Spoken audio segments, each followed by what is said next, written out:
Johnny Mercer. Thank you. Thank you, Madam Deputy Speaker. And I'm grateful to you for allowing me to contribute to today's debate. I represent the great city of Plymouth, where we have a long and proud naval history, and there the Vanguard-class submarines are repaired and refitted. I'm not seeking to make an overly lengthy contribution today, but I would like to add my experience of the representations of my constituency, where the Trident programme plays such a significant role in our local economy. As representatives of Plymouth sent here to represent our famous naval city, we have always taken our twin responsibilities in this regard very seriously, both to the nation's security and to the employment prospects of those who have loyally maintained and continue to maintain the submarines that carry the Trident missiles. At Devonport Dockyard in Plymouth, the Vanguard submarines are repaired and refitted. Similar to my colleagues also representing areas of Plymouth, as well as other members who have naval bases in their constituency, it has become a vital source of employment for thousands, a source that is not as easily replaced as some might think. Their view, as is mine, is that this is simply a gamble too far. We live in a desperately unstable world. This weekend just past has perhaps in itself been the most unstable for years, and this weekend should not in itself be an argument for why we should maintain our Trident programme, but how we simply cannot predict events in the future, let alone beyond next week. And fundamental to delivering all that we get into politics to deliver, a fairer society, social justice and opportunities for all, is national security. Without that, none of these causes that I know I share with many members of the opposition are achievable. The government has a responsibility to put the security of the nation and its people first and foremost, and that is why we need to maintain our ultimate deterrent, because we simply do not know what the future holds.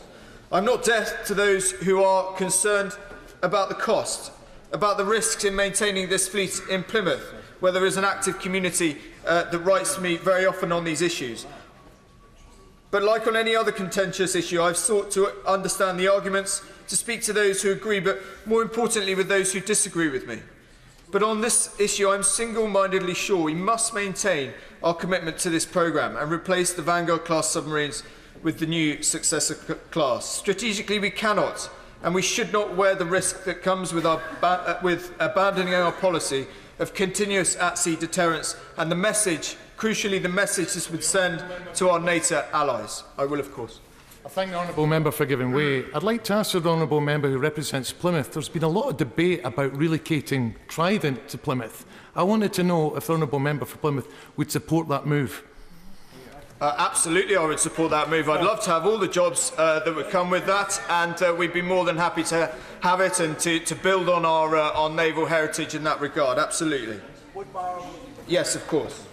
Can I assure him that all of us who represent constituents in the South West would be more than delighted with the work that would be transferred from Scotland to the South West in the event that our deterrent was to move? Absolutely, and I thank my right honourable friend. I mean, we are very proud of our naval heritage in the South West. We're very proud of the people we support, of our servicemen and women, and we'd be delighted to make their lives easier by providing the facilities that the South West affords.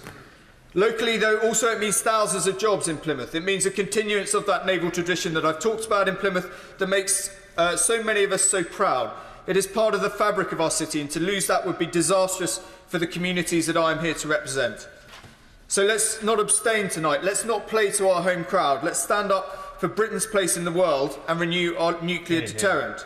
And to members on the opposite benches, not to the SNP, and I must say I have been struck by the rather sort of childlike interventions around Libya and Iraq and nuclear weapons, which are two totally separate issues. But to my friends on the benches opposite, I will know that many of you will be of a similar mind to me on this. But to those who are not, I don't believe you love this country less, or in any way less than those who are supporting this mention.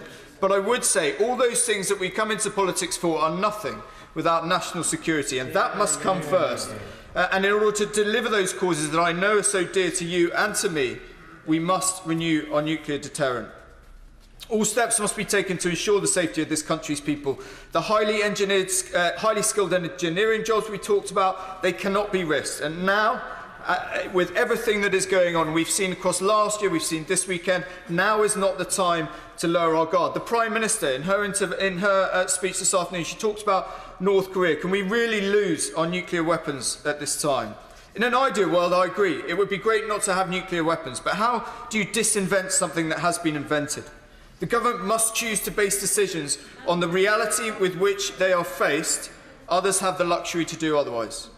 To those who would harm this country and our people, Trident remains the ultimate deterrent against such an attack and has been for 60 years. And I reiterate the point that was made earlier, that this system is never used. It is used. It's used every single day. It does what it says in a nuclear deterrent. The government's first, no, I will not give way. The government's first priority is to ensure the safety and security of the nation and its people. That is why tonight I'll be supporting the government's motion, and I'll be proud to walk through that voting lobby along with colleagues from across the House. Yeah.